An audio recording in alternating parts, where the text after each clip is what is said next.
네, 오늘부터 우리는 전도서를 살펴보게 되었는데요. 전도서는 욥기, 잠언 같은 지혜 문학입니다. 즉, 인간의 철학이 아니라 하나님의 지혜에 대하여서 가르쳐주는 말씀이다라는 것이죠.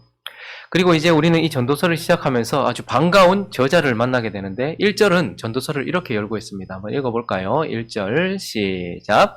다윗의 아들 예루살렘 왕 전도자의 말씀이라. 우리는 전도서를 시작하면서 이 저자가 누구인지를 만나게 되는데요. 그가 누구라고 말합니까? 자기 자신을? 전도자다. 이렇게 자기 자신을 소개하고 있네요.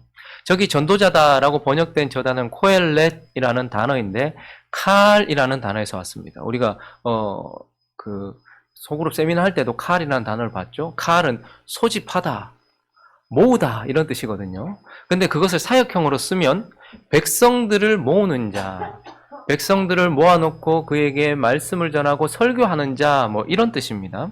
그래서 좀 더 와닿게 번역을 하면 전도서 1장 1절을 이렇게 말씀할 수 있는데 제가 한번 읽어드릴게요. 다윗의 아들로 예루살렘에서 이스라엘의 왕으로 있었던 설교자가 한 말입니다. 즉 자기를 설교자로 이렇게 소개를 하고 있습니다. 그런데 누구의 아들이라고 말합니까? 다윗의 아들. 그러니까 다윗의 아들로서 사람들 앞에서 설교를 했던 자 누구를 말할까요? 솔로몬이 이 전도서의 저자라는 거예요. 그래서 우리는 이 솔로몬이라는 저자를 만나면서 매우 반가운 마음을 가지게 됩니다. 왜 그렇습니까? 우리가 이미 솔로몬의 저작들 몇 편을 살펴보았잖아요. 그렇죠? 먼저 잠언 1장 1절을 보시면 다윗의 아들 이스라엘 왕 솔로몬의 뭐다? 잠언이다. 그래서 이 잠언을 통해서 우리는 하나님의 규정적이고 규범적인 하나님의 지혜에 대해서 솔로몬을 통해서 보았어요. 그래서 솔로몬이 잠언을 통해서 우리에게 이 세상을 살아감에 있어서 필요한 하나님의 지혜를 우리에게 들려줬기 때문에 우리는 솔로몬을 만나면 반가워요. 그리고 아가서 1장 1절, 우리도 아가서도 살펴보았잖아요. 읽어볼까요? 솔로몬의 아가라. 솔로몬이 또 아가사를 썼어요. 아가서. 이것은 사랑 이야기죠. 남녀의 사랑 이야기이기도 하지만 그 남녀의 뜨겁고 배타적인 사랑 관계를 통해서 하나님의 아들 예수 그리스도가 자신의 신부된 교회를 얼마나 사랑하는지에 대한 사랑 이야기를 들려주었어요. 그래서 솔로몬은요, 우리에게 반가운 저자입니다. 하나님의 귀한 지혜도 전해줬고 하나님의 귀한 사랑 이야기도 전해줬기 때문입니다. 그래서 우리는 기대를 하고 이제 전도서를 읽었어요. 그런데 상당히 당황스럽습니다. 왜냐하면 그가 자기를 소개하고 난 이후에 뭐라고 선포하고 있습니까? 2절 읽을까요? 시작. 전도자가 이르되 헛되고 헛되며 헛되고 헛되니 모든 것이 헛되도다. 누구보다 많은 지혜를 가지고 있었던 사람, 그리고 은을 발로 툭툭 찰 정도로 풍성함을 가지고 있었던 사람이 인생을 향해서 헛되고 헛되며 헛되고 헛되니 모든 것이 헛되도다 라고 절망적인 선포를 던지면서 전도서를 시작하는 거예요. 그리고 3절은요. 매우 비관적인 질문을 우리에게 합니다. 또 읽어볼까요? 시작. 해 아래에서 수고하는 모든 수고가 사람에게 무엇이 유익? 아무리 애쓰고 수고한다 한들 인생한테 무슨 유익을 준다고? 사람의 수고가 사람에게 유익을 줄 수 있는가? 의미가 있는가? 라고 질문을 던지고 있는 것입니다. 왜 솔로몬은 우리에게 이런 절망적인 선포와 비관적이고 허무한 질문을 우리에게 던져주는 것일까요? 우리는 이제 전도서를 시작하면서 이 1장 1절부터 11절까지의 서론적인 이야기들을 통해서 왜 솔로몬이 이렇게 우리를 절망으로 끌고 가는지, 왜 우리를 허무한 곳으로 비관적인 관점으로 우리를 끌고 가는지에 대한 내용을 살피면서 솔로몬이 무엇을 얘기하려고 하는지 서론적인 이야기를 좀 살펴보려고 합니다. 그래서 이 솔로몬이 전도서를 통해서 우리에게 하려고 하는 의도가 무엇인지, 우리를 절망으로 끌어간 이유들을 먼저 서론적으로 살펴보려고 합니다. 그 첫 번째는요, 하나님의 지혜로 인도하려고 그는 우리에게 절망을, 비관을, 낙담을 가져다 준다라는 것입니다. 다시 한번 이 절망적인 선포를 볼까요? 2절 시작. 전도자가 이르되 헛되고 헛되며 헛되고 헛되니 모든 것이 헛되도다. 절망을 선포해 버립니다. 그리고요, 그는 곧바로 이것이 사실이다라는 것을 입증할 수 있는 질문을 던져요. 3절을 읽습니다. 3절 시작. 해 아래에서 수고하는 모든 수고가 사람에게 무엇이 헛되다고? 우리가 그걸 딱 받는 순간 그게 정말 헛된가? 그런데 그게 헛되다라는 것을 증명하기 위해서 질문을 하나 우리에게 던졌어요. 해 아래 수고하는 모든 수고가 사람에게 유익하냐? 무엇이 유익하냐라는 질문을 던진 것입니다. 여러분, 이 질문은 단순히 철학적인 질문이거나 우리의 경험 속에서 대답을 얻어내기 위한 질문이 아니고 매우 신학적이고 영적인 질문입니다. 다시 한번 3절을 보시면요. 한번 앞으로 다시 돌아가서 해 아래 수고하는 모든 수고가 사람에게 무엇이 유익한가? 해 아래, 수고, 사람이라는 단어가 나오죠. 그래서 이것은 신학적인 의미를 담고 있는데 먼저 사람에 대해서 한번 살펴볼까요? 저기서 사람이라는 단어는 사람이라고 번역된 저 단어는 무슨 단어일까요? 여러분이 아는 단어예요. 하나님께서 처음 사람을 만드셨을 때 썼던 단어. 네. 자신 있게 말해서 괜찮아요. 어차피 많이 틀렸잖아요, 지금까지도. 언제 우리가 맞췄다고, 그죠? 아담이라는 단어입니다. 그래서 창세기 2장 7절에 이렇게 시작되었죠. 시작. 여호와 하나님이 땅에 흙으로 사람을 지으시고 생기를 그 코에 불어넣으시니 사람이 생명이 되니라. 흙이라는 단어는 아담아라는 단어도 있고 아파르라는 단어도 있는데 아담아는 의미는 흙이에요. 뭔가 심으면 뭐 생명도 나고, 근데 아파르는 먼지 이런 흙이거든요. 근데 사람을 하나님께서 아파르로 지으셨다. 그래서 아무 의미 없는 흙으로 사람을 빚어놓고 어떻게 했다고? 생기를 불어넣음으로써 사람이 생명이 된 아담이 지어졌다. 이렇게 말하면서 지금 이 전도서 2장에 나오는 이 단어는 이런 단어예요. 아담이라는 단어예요. 그런데 3장으로 넘어가 보시면요. 9절에 시작. 여호와 하나님이 아담을 부르시며 그에게 이르시되 네가 어디 있느냐. 아무 의미 없었던 그에게 생기를 불어넣어서 사람으로 만드셨는데 그가 결국 범죄함으로 인하여서 하나님을 떠나고 네가 도대체 어디 있느냐라고 말한 범죄한 인생, 하나님을 떠난 인생이 된 사람, 그 사람을 지칭하는 단어가 여기 나오는 사람이라는 겁니다. 그리고요, 또 수고라는 단어가 나왔죠. 이 수고는 고된 노동을 의미하는 거예요. 그런데 이 수고는 또 어디에서 우리가 볼 수 있습니까? 창세기 3장 17절에 이 똑같은 단어가 나와요. 읽습니다. 시작. 아담에게 이르시되 네가 네 아내의 말을 듣고 내가 네게 먹지 말라 한 나무의 열매를 먹었은즉 땅은 너로 말미암아 저주를 받고 너는 평생에 수고하여야 그 소산을 먹어. 여기 나오는 수고가 오늘 지금 전도서에 나오는 수고예요. 그러니 뭐죠? 범죄한 인생에게, 죽음을 향해 달려가는 인생에게 하나님께서 그 길을 걸어가는 동안 주신 진노의 결과, 즉 저주라는 말입니다. 우리가 수고하는 것은 결국 범죄한 인생에게 하나님께서 죽음 앞에 가기까지 주어진 우리를 향한 하나님의 진노요 저주다라는 것이죠. 그리고요, 해 아래라는 단어가 있었죠. 해 아래라는 단어는 하늘 아래 이런 뜻이고 땅에서 이런 뜻이에요. 근데 이건 단순한 어떤 지점을 말하는 것이 아니라 신학적 경계선을 끊는 거예요. 하늘 아래니까 하나님과 끊어진 곳, 땅에서 이 말은 하나님과 단절된 곳, 이런 말을 의미하는 것이죠. 그러니까 지금 솔로몬이 어떤 질문을 던진가 하면 해 아래, 하나님과 끊어진 상태에 있는 그러한 해 아래, 하나님 없는, 하나님과 단절된 상태에 있는 수고하는, 하나님의 저주를 걸어가고 있는 사람, 범죄한 사람에게 어떤 수고가 무슨 유익을 줄 수 있느냐. 하나님과 끊어져 있는데, 하나님의 저주와 진노 아래 있는데, 하나님께 범죄한 사람인데 어떤 수고가 그 사람에게 유익을 줄 수 있느냐라는 신학적인 질문을 던진 것입니다. 그리고요, 그는 곧바로 사람의 어떠한 수고도 하나님과 끊어진 범죄한 저주받은 인생에게는 아무 유익이 없다는 것을 스스로 입증하는 증거들을 대고 있어요. 그 증거가 뭐냐면 8절입니다. 읽습니다. 시작. 모든 만물이 피곤하다는 것을 사람이 말로 다 알 수 없나니 눈은 보아도 족함이 없고 귀는 들어도 차지 아니하다. 해가 떴다가 지고, 그리고 바람이 불다가 또 돌아가고, 그리고 물은 또 돌아서 돌아오고 채워주지 않고, 모든 만물이 지겹다, 똑같다, 반복된다, 만물이 피곤하다, 지겹다, 이런 뜻이에요. 근데 왜 그러냐? 사람이 눈으로 보아도 족함이 없고 귀로 들어도 가득 차지 않는 상태에 있단 말입니다. 우리가 어떤 존재라는 거죠? 병든 존재라는 거예요. 눈으로 보았으면 뭔가를 얻어야 되고 귀로 들었으면 뭔가 차야 되잖아요. 그런데 여러분 한번 보십시오. 채널이 요즘에는요, 예전에는 채널이 몇 개밖에 없어요. 요즘엔 채널이 100개가 넘고 어떤 뭐 돈 더 주면 막 얼마나 많은 채널이, 그런데 그거 뭐 하고 있습니까? 돌리면서? 재미없다, 재미없다, 이것도 재미없고 저것도 재미없다. 마치 물이 다시 돌아서 물로 오고 바람이 돌아서 그거 오고 해가 뜨고도 똑같은 것처럼 반복되는 거예요. 그래서 뭘 해도, 여러분 예능 프로가 얼마나 많이 생겼습니까? 우리를 즐겁게 해주고자 하는 얼마나 많은 것들이 생겼냔 말입니다.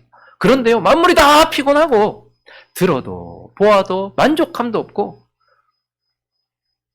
이러한 상태에 있는 사람에게는 그 어떤 수고도 유익하지 않다는 것을 스스로 지금 입증하고 있는 거예요. 그러나 무엇보다도 그가 지금 아무 유익도 없다, 어떤 수고도 이런 사람에게는 아무 유익을 끼칠 수 없다라는 것을 입증하는 것은 4절입니다. 4절 시작. 한 세대는 가고 한 세대는 오고 땅은 영원히 있도록. 간다 이 말은 뭐죠? 죽는다 이 말입니다. 땅은 영원히 있대요. 우리를 위하여, 사람을 위하여 지어진 땅은 여전히 있는데 그 땅을 다스리고 통치하고 그 땅에서 누려야 될 사람은 왔다가 그냥 가버려, 없어져, 안개처럼 훅 하고 사라져 버리더라는 거예요. 그러니 병든 상태로 현재를 걸어가다가 결국은 언젠가 죽음 앞에 설 인생에게 어떤 수고가 무슨 유익을 줄 수 있냐는 말이에요. 그래 열심히 해봐라, 내일 죽을 텐데. 뭐 얻어봐라, 모레 죽을 텐데. 아무리 애써봐라, 결국은 아무 만족도 못 느끼다가. 여러분, 우리가 16강 가면 우리 선수들한테 박수 쳐주시겠습니까? 8강 가야지. 8강 가면 여러분 이제 됐다 하시겠습니까? 4강 가야지. 여러분, 사업이, 집이 화장실 하나 있는 집에서 2개 있는 집으로 가시면 만족하시겠습니까? 그 어떤 것도 만족할 수 없다는 것은 단순한 문제가 아니라 우리가 깊이 병들었다는 증거예요. 그리고요, 그 병은 결국 죽음 앞에 우리를 서게 만들고 어떠한 것도, 인생의 어떠한 수고도 우리를 죽음에서부터 벗어나게 해주지 못하기 때문에 병든 상태로 하루하루 살다가 죽음 앞에 선 인생한테 무엇이 그리 유익하냐, 뭐가 과연 유익을 줄 수 있느냐라고 솔로몬이 질문을 던지고 거기에 대하여 확정 짓는 것입니다. 근데 솔로몬이 왜 이렇게 할까요? 우리를 직면시키기 위함입니다. 몸에 병이 들면요, 사람들은 그 병을 어떻게 고칠 수 있을까라고 찾아 헤매요. 마음에 병이 들죠? 그러면 그 마음의 병을 어떻게 고칠 수 있을까 찾아 헤매요. 내가 원하는 게 있죠? 그러면 어떻게 하면 저걸 얻을 수 있을까 찾아 헤매요. 그런데 죽음 앞에 선 인생이라는 것에 대해서는 한 번도 제대로 직면해 보지 않아요. 지금 솔로몬은 이제 모든 인생을 죽음 앞에 선 병든 인생으로 딱 직면시키면서 뭐 하려고 하는 거예요? 답을 찾아보라는 거예요. 의미 있는 인생 답을 찾아보라는 거예요. 근데 그 답을 찾아 헤매어도 사방에는 없어요. 동서남북에는 없어요. 땅에는 그 대답이 없단 말입니다. 그때서야 사람은 뭘 할까요? 위를 쳐다보게 됩니다.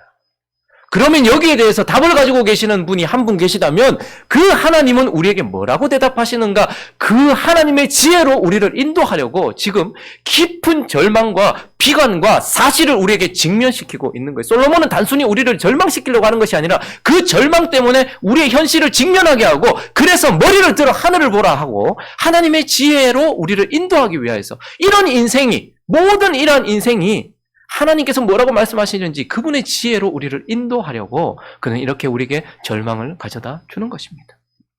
그리고요, 솔로몬이 기대하고 있는 우리에게 하나님의 지혜도 들려주었고 하나님의 사랑도 들려주었던 그가 기대하고 있는 우리에게 이렇게 깊은 절망과 비관적인 질문을 하고 있는 두 번째 이유는 바로 예수님께로 인도하기 위함인 거예요. 예수님께로.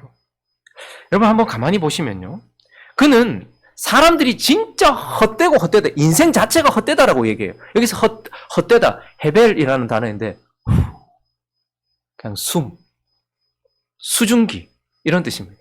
잠깐 있다가 없어지는, 사람이 진짜 그런 존재다라고 명확하게 우리에게 찝어 보여주고 있는데, 그렇게 우리는 허무한 인생인 이유, 여러분 다 내 인생은 의미 있다 생각할지 모르겠지만 이 질문과 이 앞에서는 정말 허무하다라는 것을 받아들일 수밖에 없게 만드는 그의 논증들을 한번 보십시오. 먼저는 새 것이 없다는 거예요.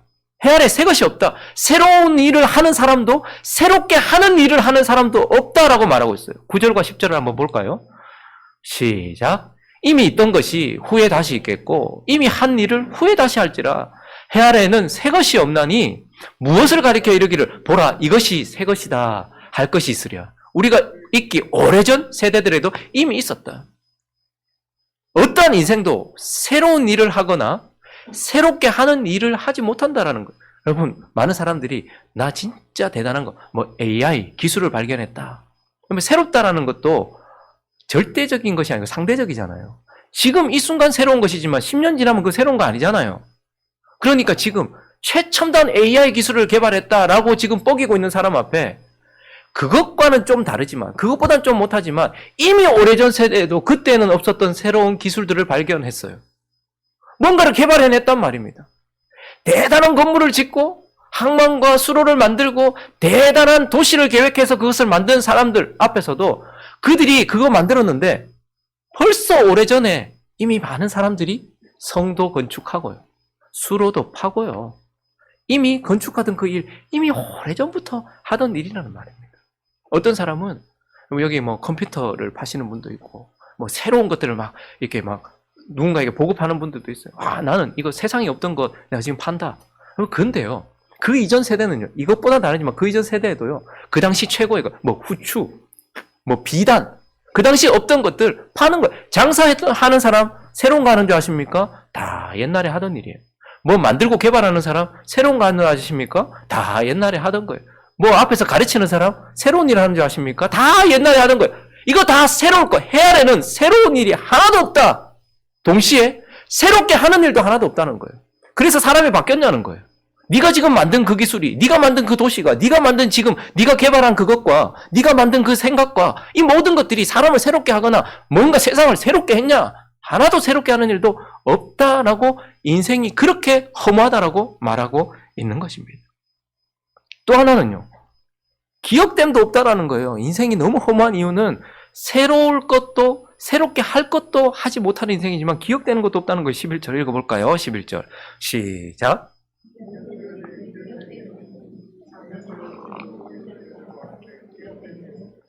사람이 무서운 것 중에 하나는 잊혀짐입니다. 여러분 잊혀지는 거 사실 두렵잖아요. 그래서 우리 보면요. 좋은 곳에 가면 그거 눈으로 안 보고 뭐부터 합니까? 거기 자기부터 박아 놓는 거예요. 여기 내가 왔다고 찍어달라고. 이곳에 나를 박아 놓는 거죠. 기념하는 거죠. 얼마 전에 주하고 수학여행 갔다 왔거든요. 우리 수학여행 가면 거기 뭐 꼭 보면 뭐 이렇게 눈으로만 보세요. 올라가지 마세요. 만지지 마세요. 근데 거기 뭐 있습니까? 형욱, 하트, 지니, 영원히 뭐 이런 거 다 새겨 놓잖아요.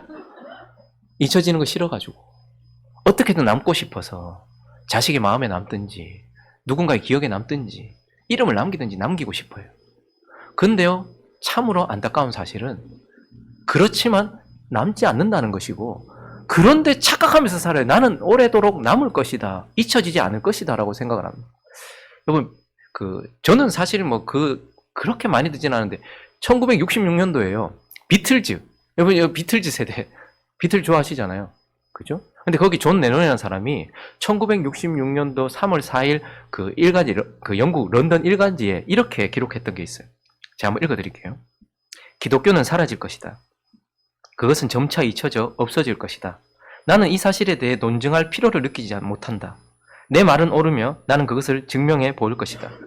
락앤롤과 기독교 가운데 어느 것이 먼저 잊혀질지는 모르지만 우리는 지금 예수보다 인기가 많다. 여러분 저는 존 레논 제 기억 속에 별로 없습니다. 주한테 물어봤더니 존 레논이 누구예요? 이러더라고요. 우리가 잊혀질 것이라는 것에 대하여 분명히 인생은 최선을 다해서 살았고 뭔가를 이룬 것 같은데 잊혀져요. 여러분 혹시 슈가맨이라는 프로 보셨어요? 우리 성도들은 TV를 거의 안 보더라고요. 드라마도 모르고 목사 혼자 드라마 보고 은혜 받고 목사 혼자 TV 보면서 슈가맨 보면 세대별로 사람들을 앉혀놨어요. 10대 교복 입혀놓고 10대들 20대, 30대, 40대 그리고 한 세대를 풍미했던 어떤 사람의 이야기나 노래를 들려줘요. 그러면 알면 불이 들어와요. 아, 나 이 사람 안다. 근데요 그 슈가맨 그 사람이 나오면요 한 시대의 인기를 끌었던 누구에게도 다 알려졌던 그 사람이 잊혀지고 있어요. 그런데 10대가 기억해준다는 것에 대하여서 감동을 받고요. 20대가 여전히 나를 알고 있다는 것에 대하여서 위로를 받고 그러면서 은혜 받고 돌아가는 프로였어요. 정말로 잊혀지지 않을 것 같은 사람들이 불과 한 세대도 지나지 않았는데 벌써부터 잊어지는 그것이 두려워. 그런데 소환했더니 그것이 너무 감사해가지고 은혜 받고 열심히 살겠습니다 하는 프로가 슈가맨이에요.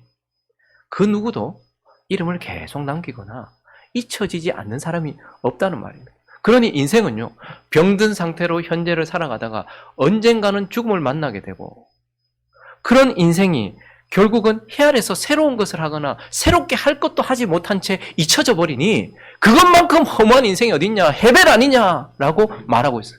왜 솔로몬이 이렇게까지 우리를 결국은 이런 존재다라고 절망 속으로 우리를 밀어넣습니까? 그렇지 않은 유일한 한 사람을 우리에게 소개해주기 위함인 거예요.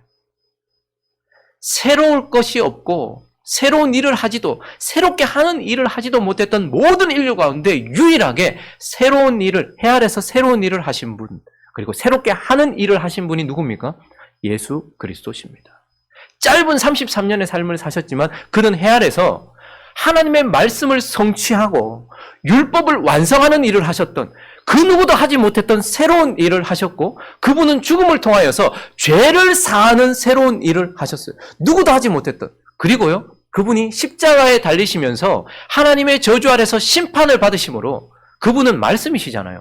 처음 세상을 창조한 창조주십니다. 그런데 그분이 십자가에서 자기 자신을 심판하심으로써 처음 세상을 종결하시고 심판하세요. 그리고요, 부활하셔서 뭐 하십니까? 새로운 세상을 시작하시고 하나님의 나라를 지금 만들어가고 계시는 거예요.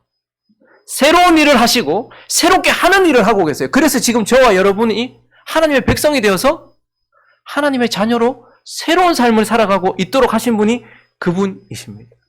그분이 새로운 일을 하시고 새롭게 하는 일을 하시는 분이다라는 거예요. 그리고요, 예수는 잊혀집니까?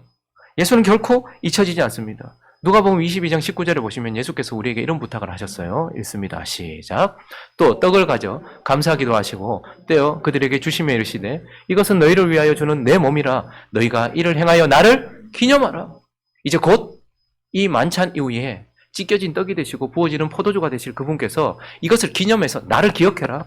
내 피를, 내 찢어진 살을 기억해라. 내 죽음을 기억해라라고 부탁하셨어요. 명령하셨죠. 그래도 어떻게 되었습니까? 지금도 우리는 이걸 기념하고 있고 앞으로도 우리는 그분을 기억할 것입니다. 그리고 무엇보다도 마태복음 24장 14절 읽습니다. 시작. 이 천국 복음이 모든 민족에게 증언되기 위하여 온 세상에 전파되리니 그제서야 끝이 오리라. 예수 그리스도는 선지를 창조하시는 말씀이었어요. 하나님은 말씀으로 세상을 창조하셨고 예수 그리스도 말씀이신 그분으로 세상을 창조하셨어요. 그분은 말씀으로 온 세상에 편만하셨어요. 그런데 이제 그분은 구원하는 복음이 되셔서 땅 끝까지 모든 곳, 모든 시간 안에 그분이 전파되어야지 그때서야 뭐가 온대요? 끝이 온다. 그러니 결코 잊혀지지 않을 한 사람. 그래서 솔로몬은 하나님의 지혜로 우리를 인도해서 그 지혜의 정수가 되는, 새롭게 하거나 새로울 것이 전혀 없고 잊혀져 버리는 모든 인생 가운데 유일하게 새로운 삶을 사셨고 새롭게 하는 삶을 사셨으며, 그리고 잊혀지지 않은 한 사람에게 우리를 인도하려고 전도서를 시작하면서 우리에게 이런 절망을 가져다 주는 것이라는 말입니다.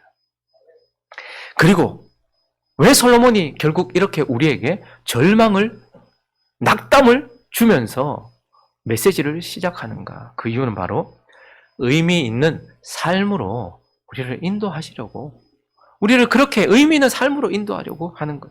여러분, 진짜 솔로몬의 말에 반박할 사람이 있습니까? 이 지혜자가 하는 말, 헛되고 헛되며 헛되고 헛되니 모든 것이 헛되다. 너의 인생 헤벨이다. 저 사람의 인생도 헤벨이다. 내 인생도 헤벨이다. 라고 말하면서 의미 없다. 모든 인생이 의미 없다. 잠시 의미 가졌냐? 죽으면 끝.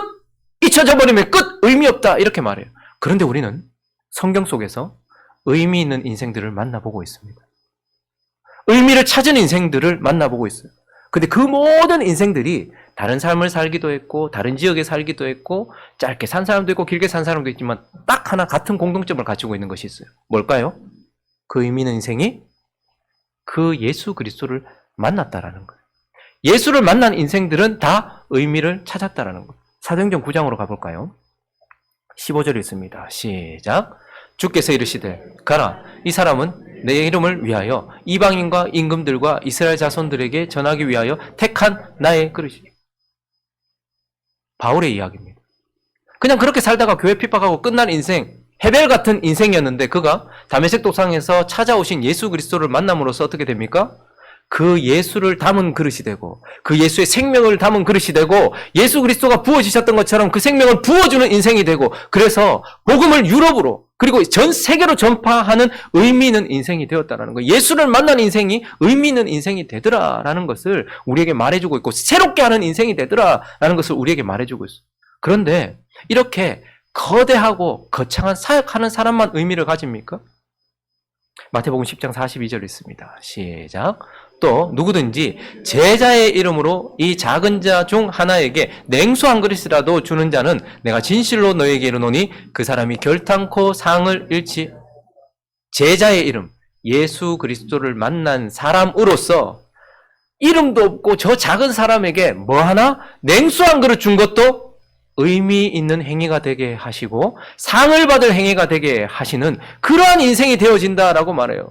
바울처럼 큰 일을 하지 않는다 할지라도 우리가 우리 일상 가운데서 도움이 필요한 자에게 냉수 한 그릇 준다 해도 잊혀지지 않는 의미 있는 인생. 우리는 이제 곧 죽을 것이지만 다시 부활할 것이고 그러니 우리는 지금 일상 속에서 내가 하고 있는 이 모든 일들까지도 의미 있는 인생이 되어진다는 거예요. 냉수 한 그릇 줬는데 하나님이 기억하시고 상을 주시는 인생이 되었다라고 말해요. 세상에서 가장 싫은 게 고통이죠. 근데 계시록 2장을 한번 가볼까요? 10절 있습니다. 시작. 너는 장차 받을 고난을 두려워하지 말라. 볼지어다 마귀가 장차 너희 가운데 몇 사람을 옥에 던져 시험을 받게 하리니 너희가 10일 동안 환난을 받으리라. 네가 죽도록 충성하라. 그리하면 내가 생명의 관을 내게 주리라. 여러분 세상에서 가장 의미 없는 것 같은 것 중에 하나가 뭐예요? 고난입니다. 아픈 거예요. 몸이 아프든 마음이 아프든 고난이에요. 그런데요, 그 고난조차, 아무도 알아주지 않는 고난조차도 견디면 뭐가 된대요? 상이 되고, 하나님이 기억하시는 의미가 된다라고 말하고 있고, 그것은 영원히 남는다라고 말하고 있는 거예요. 그러니까, 우리가 하는 일이 새로운 것도 없고, 새롭게 할 것도 없지만, 바울은 새로운 일을 하였고, 새로워지도록 했고, 우리가 하는 인생이 그냥 물 한 그릇 준 것이 아니라, 주의 말씀에 순종하는 것이 되었고 하나님의 이름으로 우리가 삶을 살게 되었다. 새로운 삶이 되게 하신다. 고난조차도 그걸 견디는 그러한 것조차도 우리에게는 의미 있는 인생이 되어진다라고 말해요. 그리고요. 예수를 만난 사람은 그러면 현재 속에서 의미 있는 삶만 되어지는가? 우리는 잊혀지지도 않는다라고 말씀하고 있어요. 마태복음 26장 13절을 읽습니다. 시작.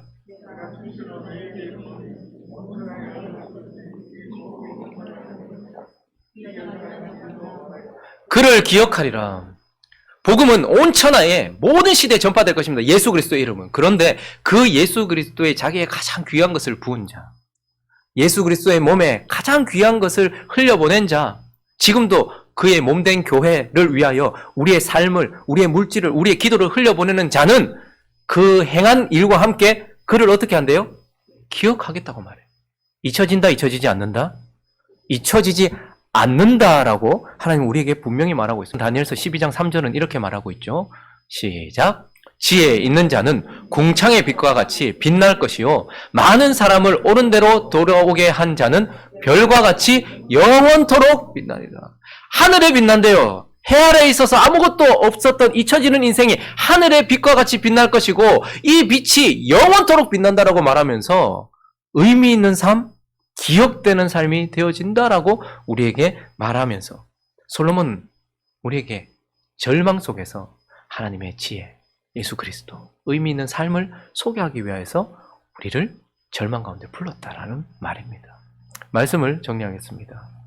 전도자라는 말의 뜻이 무엇이죠? 솔로몬이 자기를 전도자라고 이렇게 말했어요. 전도자는 지금 현재 병든 상태에서 결국 죽음을 만나 비참하게 인생을 끝낼 허무한 인생들에게 찾아가 하나님의 지혜를 열어 그 지혜의 정수가 되시는 예수 그리스도를 도에게로 인도하고 그래서 그 예수 그리스도를 통하여서 의미 있는 삶이 되어지도록 해주는 자를 전도자라고 하는 거예요. 그래서 지금 솔로몬은 전도자가 되어서 우리의 삶에 의미를 주기 위하여서 하나님의 지혜와 그분의 지혜신 예수 그리스도를 만나서 의미를 주기 위해서 일을 하고 있어요. 혹 지금 인생이 헛되고 헛되며 헛되고 헛되니 모든 것이 헛되다라는 말을 듣는 순간 아멘이 되어지신 분들은 이 전도서를 끝까지 읽으면서 내 인생이 헛되지 않게 하실 하나님의 말씀에 귀를 기울이고 그 말씀을 마음으로 받는 저와 여러분 되시기를 예수 그리스도의 이름으로 축원합니다. 그런데요, 솔로몬이 지금 이렇게 헛되고 헛되며 헛되고 헛되니 모든 것이 헛되도다라고 선포함에도 불구하고 나는 아니야 라고 내 마음 가운데 감사가 있는 사람들, 내 인생은 이제 헛되지 않아 라는 것을 이미 예수를 만남으로써 의미를 찾은 우리 모두는 뭐 해야 될까요? 그분께 한없는 감사를 드려야 돼요.